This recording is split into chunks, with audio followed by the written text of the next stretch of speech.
जी, parking और पानी ये दो सबसे बड़े मुद्दे हैं इस इलाके के। फ्री में कुछ नहीं होनी चाहिए, सब्सिडाइज होनी चाहिए, ये जो भी होनी चाहिए। यहाँ नहीं ऐसा लड़ाई झगड़े का काम। सर हम तो हमारे एरिया का जो विधायक के लिए इलेक्शन लड़ेगा हम तो उसके चेहरे पे करके वोट करेंगे। हमें सीएम का चेहरे से कुछ फर्क नहीं पड़ता।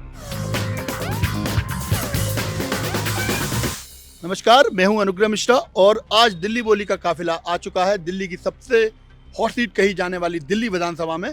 यहाँ के वोटर्स से जानेंगे कि उनके लिए सबसे बड़ा चुनावी मुद्दा क्या है, साथ ही 5 फरवरी को वो किस मूड के साथ वोट करने जा रहे हैं। मेरा पहला सवाल ये है कि पिछले 10 साल में इस इलाके में सबसे बड़ा काम क्या हुआ है? मार्केट के दुकानदारों का कोई काम नहीं हुआ अभी तक, तो वो कैसे बोल देंगे सबसे बड़ा काम है। एनडीएमसी का इलाका कहलाता है ये। एनडीएमसी के अंदर एनडीएमसी वाले काम तो बहुत कर रहे हैं, लेकिन जो दुकानदारों की समस्या है उनको रेगुलराइज करना या उनका लीज को ऑल्टर करना, अगर उनके फादर के नाम की लीज है, अगर उनकी डेथ हो गई है तो उनके बेटे के नाम चढ़ाना, वो सब प्रॉब्लम तो है एनडीएमसी के अंदर। लेकिन मेंटेनेंस की अगर बात करें तो एनडीएमसी की मेंटेनेंस का काम बहुत अच्छा चल रहा है यहाँ पर। क्या काम? एनडीएमसी का काम फिर भी ठीक चल रहा है, लेकिन जो बाकी जो काम है वो बिल्कुल भी नहीं हो पा रहे हैं। पानी नहीं है इतनी बड़ी गोल मार्केट में, नई दिल्ली के एरिया में, कनाट प्लेस के एरिया में यहाँ पानी नहीं है। कि माननीय अन्ना हजारे जी के साथ उन्होंने काम किया और जो उन्होंने वादे किए थे वो वाकई बड़े टचिंग और बड़े प्रॉमिसिंग थे, लेकिन उनमें से एक भी वादा पूरा नहीं हुआ। क्या दिल्ली की जनता फ्री पानी और फ्री बिजली के मुद्दे पर वोट करती है? फ्री पानी, फ्री बत्ती जो है ये बेसिक एम्यूनिटीज़ है। मेरे को जो लगता है कि जो सबसे कम रेट के ऊपर इसको तो मुहैया करानी ही चाहिए। फ्री है या मिनिमम प्राइस के ऊपर ये तो होना जरूरी है। बिजली पानी जो है वो फ्री नहीं होना चाहिए, फ्री कुछ भी नहीं होना चाहिए, सब्सिडाइज होना चाहिए। जिन लोगों को सबसे ज़्यादा ज़रूरत होती है, बुजुर्गों के लिए सब्सिडाइज होना चाहिए, विकलांगों के लिए सब्सिडाइज होना चाहिए, स्टूडेंट्स के लिए सब्सिडाइज होना चाहिए। फ्री बिजली पानी, फ्री बस राइड, ये सब नहीं होना चाहिए। फ्री की बात है तो फ्री तो कहीं से किसी चीज़ का समाधान नहीं है। कंसेशन के रूप में आप इसको दे सकते हैं, लेकिन फ्री के तौर पर नहीं दे सकते। फ्री बिल्कुल ही एकदम आपको, मैं इससे इत्तेफाक नहीं रखता बिल्कुल ही। फ्री में कुछ नहीं होनी चाहिए, सब्सिडाइज होनी चाहिए, ये जो भी होनी चाहिए। विकास के हिसाब से पे करती है, विकास पे वोट।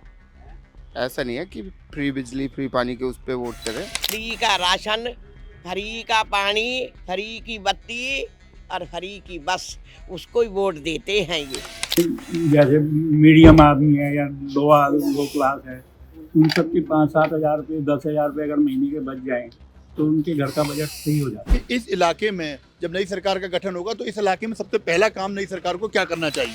एनडीएमसी का एरिया के अंदर इनको दुकानदारों की जो प्रॉब्लम है उसको सॉल्व करना चाहिए। सबसे बड़ा काम तो यही होना चाहिए। पार्किंग की प्रॉब्लम, पानी की प्रॉब्लम बहुत है यहाँ पे, वो प्रॉब्लम सॉल्व होनी चाहिए। जी, पार्किंग और पानी ये दो सबसे बड़े मुद्दे हैं इस इलाके के, पूरे एनडीएमसी के इलाके में। पानी और सबसे बड़ा दिक्कत है पानी की। यहाँ पानी की किल्लत आए दिन होती है, तो पानी की दिक्कत पहले सॉल्व करनी चाहिए। और पार्किंग भी एक बड़ा मुद्दा है यहाँ पे। पार्किंग की है सबसे बड़ा, मार्केट में टॉयलेट नहीं है, उसकी प्रॉब्लम सही होनी चाहिए। यही है मेन, पार्किंग और पानी का ही है इश्यू। मेन इश्यू यही है यहाँ पे, पार्किंग का और पानी का। ना तो यहाँ मोहल्ला क्लिनिक की ज़रूरत है, ना यहाँ पर किसी और चीज़ की ज़रूरत है। वो सेल्फ सेटिस्फाइड है। दिल्ली में यमुना का पानी लगातार प्रदूषित हो रहा है, साथ ही जो हवा है वो भी जहरीली होती जा रही है। इसके लिए आप किसे जिम्मेदार मानते हैं? दिल्ली की जनता का है। दिल्ली के अंदर जितनी जमुना का जो सवाल है, जमुना के अंदर जितने भी फैक्ट्री के आउटलेट्स हैं, जो स्लज जाता है वो सब जमुना जी में बहते हैं। उस स्लज का इनके पास कोई ऑल्टरनेटिव नहीं है। सरकार को इसका ऑल्टरनेटिव जरूर ढूंढना चाहिए, और जब तक सरकार इसके अंदर इनिशिएट नहीं लेगी ये काम ठीक नहीं होगा। प्राइमरी जो प्रॉब्लम है वो सॉल्व नहीं होगी तब तक कुछ नहीं हो सकता। सफाई करना उसका जो है वो अल्टरनेट नहीं है। बेसिकली पहला मुद्दा ये कि यमुना में गंदगी आ कहाँ से रही है। उस सीवेज प्लांट का आपको देखना पड़ेगा कि सीवेज प्लांट कहाँ से आ रहा है और कितना गंदगी उसमें जा रहा है। फैक्ट्री को आ रहा है तो फैक्ट्री के ऊपर बहुत बड़ा इसके ऊपर करना चाहिए, थोड़ा कुछ इनका कुछ रेगुलेशन बनाना चाहिए इनके ऊपर।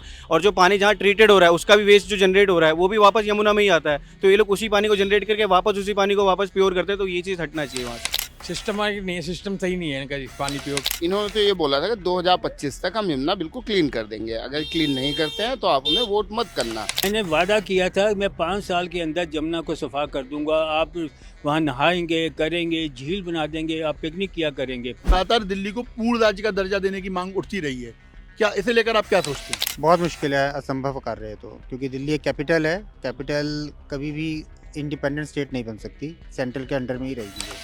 इससे कोई फ़र्क नहीं पड़ता, जो बाकी चीज़ें हैं पहले वो भी सही हो जाए तो अच्छा है। जो काम करने के हैं वो काम अभी तक नहीं हो पा रहे, एक नेक्स्ट चीज़ को मांगना कोई वो नहीं है उसको। स्टेटहुड मेरे हिसाब से तो नहीं होना चाहिए दिल्ली जैसे जगह के लिए, क्योंकि यहाँ पे पॉपुलेशन बहुत ज़्यादा है, यहाँ के मुद्दे बहुत ज़्यादा हैं। तो अगर एक चीज़ पे अगर स्टेट फोकस करेगा तो उससे मुझे नहीं लगता कि एक चीज़ को लेके पूरा एक स्टेट उसको फॉलो कर सकता है। सेंटर के साथ ही रहे, सेंटर के साथ ही चले तो ही बहुत सारे मुद्दे यहाँ पे हैं वो सॉल्व हो सकते हैं। सेंटर ही कर सकता है इसका उद्धार। पूर्ण बहुमत नहीं मिलना चाहिए, वो नहीं मिलना चाहिए, पूर्ण राज्य का दर्जा नहीं मिलना चाहिए जी, इससे मैं सहमत नहीं हूँ। क्योंकि यहाँ पे जो दिक्कतें हैं वो पूरी नहीं हो रही, जो पहले ही हैं उससे और दिक्कतें बढ़ेंगी जी। पूर्ण राज्य का दर्जा न मिलके सेंट्रल के साथ में ही सही रहेगा, इनका ज़्यादा अच्छा रहेगा सेंट्रल। तो है तोता मैना की कहानी चलती है, वो कहते हैं जी मैं ये काम करना चाहता हूँ और मुझे काम करने का मौका नहीं मिलता। प्रधानमंत्री जी बीच में इंटरफेयर करते हैं, होम मिनिस्टर जी इंटरफेयर करते हैं, एलजी उसमें इंटरफेयर करता है, वो चीज़ खत्म हो जाएगी। तो इलाके के विधायक हैं जो कि दिल्ली के पूर्व मुख्यमंत्री भी रह चुके हैं, क्या वो इलाके में आते हैं और आप लोग उनसे मिलना चाहें तो वो इलाके में आते हैं, मुलाकात हो पाती? कभी भी नहीं, बहुत बार बुलाया भी है तब भी नहीं आते। नहीं, मुलाकात नहीं हुई कभी। मेरी भी कभी मुलाकात नहीं हुई।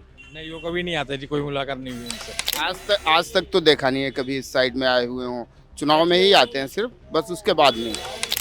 हमें तो यही मालूम लगा कि वो दिल्ली में कम रहते हैं, दिल्ली से बाहर रहते हैं। क्या आपको दिल्ली अनसेफ लगती है और क्या इस इलाके में क्राइम की घटनाएं बढ़ी हैं? दिल्ली बहुत अनसेफ है, क्राइम की घटनाएं भी बढ़ी हुई हैं। आप सुबह अगर निकलते हैं तो आपको ट्रैफिक में नहीं पता आपकी क्या पोजीशन है, रास्ते में कोई भी आके झगड़ा करने के लिए तैयार हो जाता है, कोई पुलिस की सुनवाई नहीं है।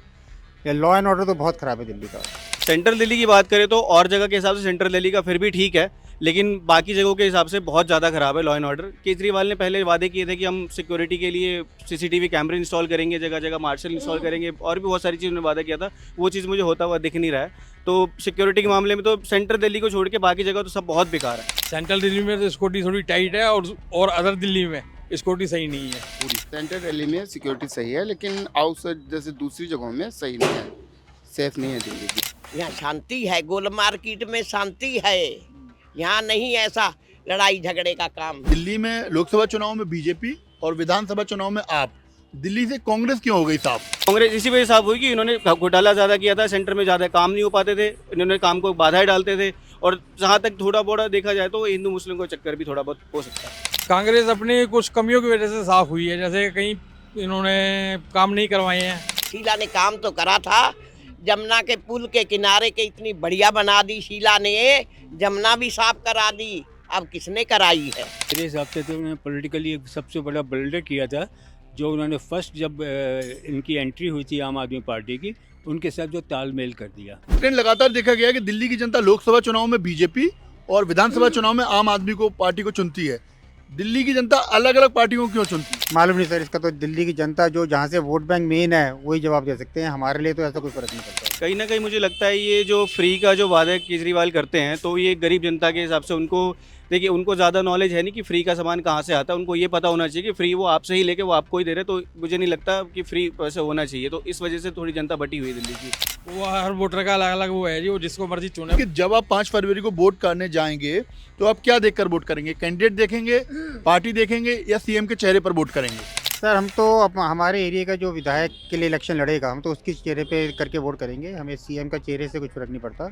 जो हमारी जनता के बीच में आदमी है, जो हमारे लिए काम कर रहा है, वो हमारे लिए वो इम्पोर्टेंट है। हम अपने एरिया का विधायक देखेंगे, उसका पास देखेंगे, उसने पहले क्या काम कर रखे हैं, उनकी क्वालिफिकेशन देखा जाएगा, उनकी हिस्ट्री देखी जाएगी, और पहले उन्होंने कहाँ काम किया उसके अकॉर्डिंग ही हम वोट करेंगे। जिस हिसाब से जो नया आएगा वो क्या काम करने वाला है और क्या कर सकता है, उसके हिसाब से वोट करेंगे। हम अपने यहाँ के विधायक को देखेंगे, कितना पढ़ा लिखा है, उसका बैकग्राउंड क्या है, कोई कुछ गलत कामों में तो लिप्त पहले से नहीं रहा है, या कोई कुछ करप्शन तो नहीं करा हुआ है उसने। अगर हमारे यहाँ का विधायक सही, जो भी हमें अच्छा लगेगा उसी को वोट करें। मेरा जो दिल करता है मैं फूल पे लगा देती हूँ, कभी झाड़ू पे लगा देती हूँ, जो मेरे के अंदर आत्मा कहती है मैं उसी पे कर देती हूँ। लेकिन जी सबसे पहले तो पार्टी भी देखनी पड़ती है और कैंडिडेट भी देखनी पड़ती है। पार्टी बहुत अच्छी हो, अगर कैंडिडेट उन्होंने अगर गलत दे दिया तो उस पर मैं सोचूंगा एक बार।